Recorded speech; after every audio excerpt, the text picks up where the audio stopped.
Good morning, my YouTube friends. About 4 months ago, I started a compost pile, maybe a little bit longer ago than that, and you guys watched me do it. And I was adding grass clippings, strictly grass clippings, and shredded brown paper, and then shredded boxes like cereal boxes and different lightweight boxes. And just those two ingredients made the most beautiful compost. And so today was my mixed emotions day. I thought the compost was beautiful. It smelled great. It mixed great. But boy, I mean, it takes a young, strong back to move that around. And that young, strong back is now 70, so not so young and not so strong anymore. But I got about 15 of these trays. It's a planter that somebody was throwing away, and it's kind of not in great shape. And so I took that, and it'll hold about 20 pounds of this compost. And so it's pretty heavy for me, and I got probably at least 15 of them, maybe 16, 17. And so I just want to show you what's left behind. And let me get my favorite little fork and show you that this is what's left behind. Isn't that great?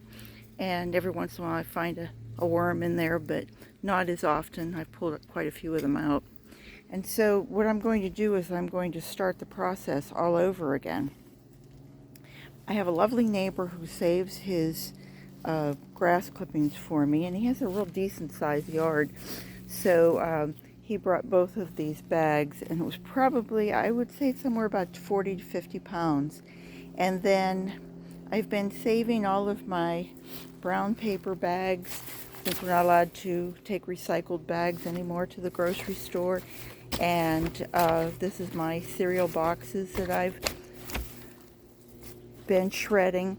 My paper shredder is a 6-ply paper shredder, so if you have a 12-ply, boy, you could even put in heavier things. But so I have 1, 2, 3, 4 bags of those and 2 bags of grass clippings. And the way I'm going to do it, since I'm doing this with one hand, I can't really show you so well, but I'm going to go ahead and add my paper first and add that in, and then I will add some grass clippings on top, and then we'll give it a little sprinkle of water, and then we will finish the layering just like we're making a special recipe.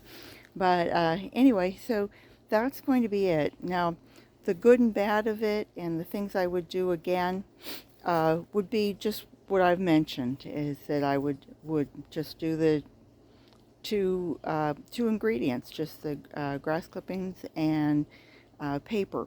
Now, I have to tell you, if you add loads of just shredded paper, it will clump.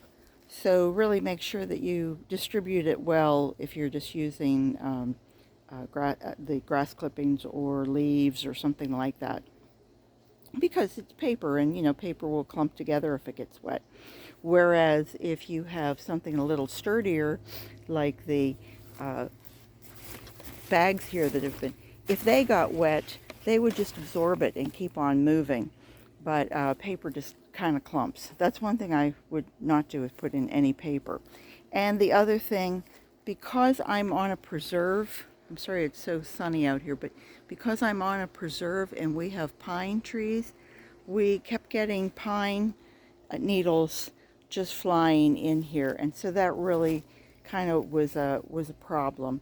And so what I think I'm going to do is probably lay like a weed mat or a frost cloth or something over it, something that the liquids can get through. We have irrigation 4 times a week, but hold back the pine straw, that I can just throw it off, but still have it get wet and keep it decomposing.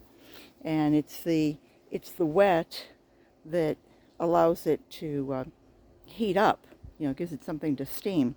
And so it'll get hot, And I turned it over a few times in the 4 or 5 months, 6 months that I've had it, and and I kept adding to it, so it was breaking down along the way. So anyway, that's my garden tip for the day. I hope you guys enjoyed this. And as you can see, it's a simple thing. It was somebody's shelf that they were throwing out, and we just took out the middle one and made it a square. Now you can see this end here is starting to rot and decompose, and even if it does, I'll still just keep, piling it up, and I can take it. I don't really need four sides. So anyway, that's it. Here we are in the end of January. It's well, last week in January, as a matter of fact, and so it's starting to warm up here in Central Florida. I'm Zone 9B, and things are starting to look good. I think we're gonna start doing some more planting and trying to get our yard to get some more color. So I wish you all well. I hope you'll come back again, and I will talk to you real soon. Bye-bye.